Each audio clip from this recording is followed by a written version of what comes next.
La Cruz, you have the floor. A blessed afternoon, Mr. Chairman, SG, Minister of ECYS, your support staff, my fellow colleagues, and those listening and watching via all social media. Mr. Chairman, even though we did not come together as a faction to put our questions together, I could not have said it better when my fellow colleague MP Hartley mentioned that what we missed from the presentation was solutions to the problems that are now on this paper, in this report. When it comes to truancy, I know that is a big problem. And through you, Mr. Chairman, I'd like to suggest a couple things to the Minister of ECYS, the real Minister of ECYS. And the first one is if the minister could sit with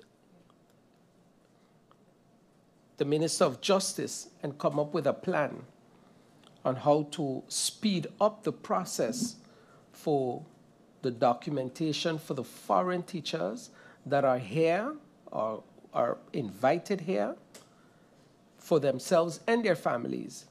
This is a burden, a stressful situation for a lot of the teachers that documents spend months and months in justice being awaited to be approved.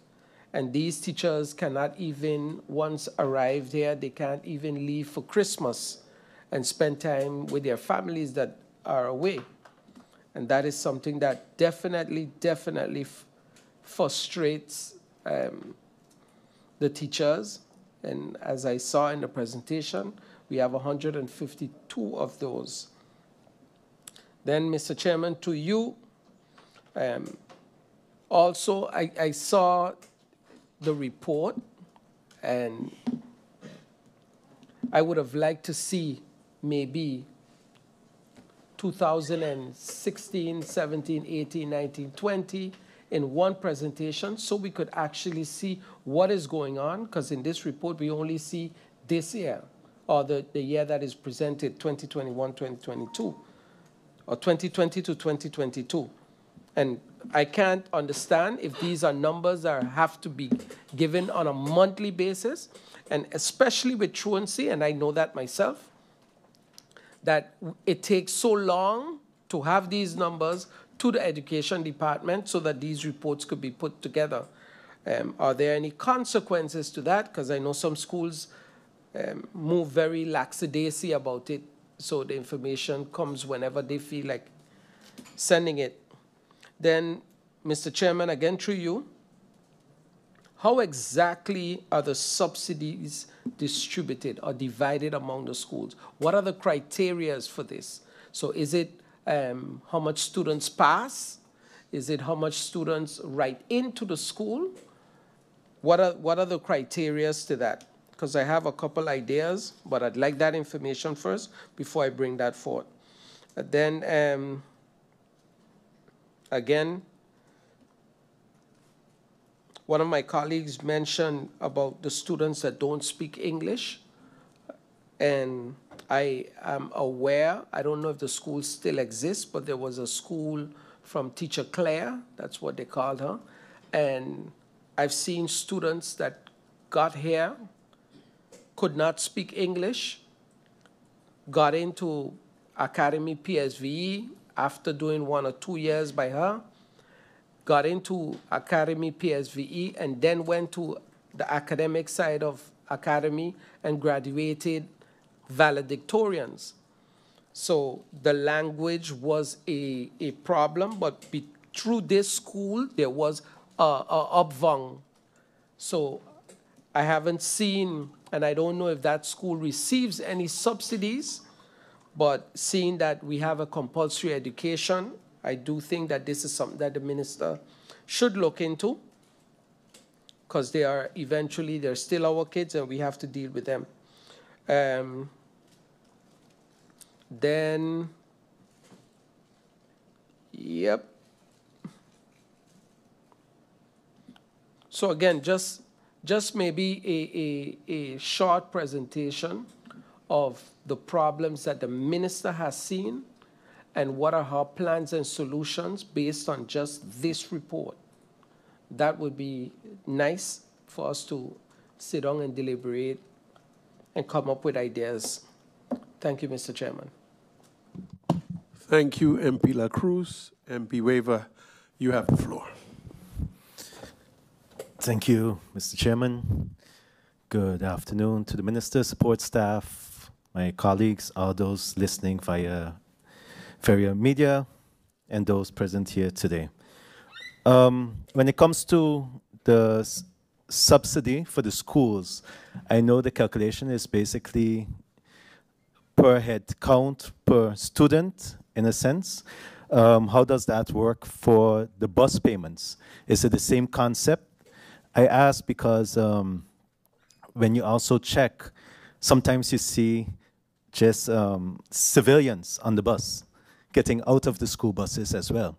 Are those counted within their prices, in a sense? Because at the end of the day, they're taking up a space for a student. And who's controlling this? And who is basically checking the buses to ensure that only students are there to use the buses? And also, my colleague mentioned about the work permits, but I think it also goes further than that, because I think the schools are aware of deadlines that are put by the ministry as well. And also, one of the issues that comes across every year is also the evaluations of the foreign teachers that need to attend the schools. So there's a delay there, and sometimes the schools or the school boards submit the information late and request a rush on these documents as well. So collaboration, I think one of my colleagues mentioned it as well, putting a committee in place to ensure hard deadlines are met so that we can ensure that the schools can start the new school years with all the necessary staff that they need. And when we look at the staff, what is being done by the ministry as well when it comes to the professional development and the opportunities for teachers to be able to grow. So we have a lot of local, young, enthusiastic, eager teachers that are looking. I know some that have started from daycare. They followed courses, and they're now within the primary schools, and then looking to enhance themselves as well. What can be done on an education, on a ministry level to help support these persons that are local and willing to contribute on a higher level as well, and to be able to feel like they're enhancing within their career. Are there any plans as it pertains to special needs? For instance, there was a foundation that jumped in a few years ago when they had a special needs school within Madame Estate that had to shut down, and a foundation took over this responsibility as well. How can the ministry assist, whether by subsidy or any other method? I know maybe certain things aren't in place legally, but what can be done so that we can assist? And maybe even if Parliament, how can Parliament assist to ensure that these kind of foundations that are catering to the special needs students of our country, that they don't get left behind and that we can assist them as well. And finally, the vision, the complete vision of the minister when it comes to education on our island. That be all, Mr. Chair. Thank you so much. Thank you, MP Weaver. I would like to propose adjournment for just 5 minutes. So we'll resume at 11 after the hour of 3.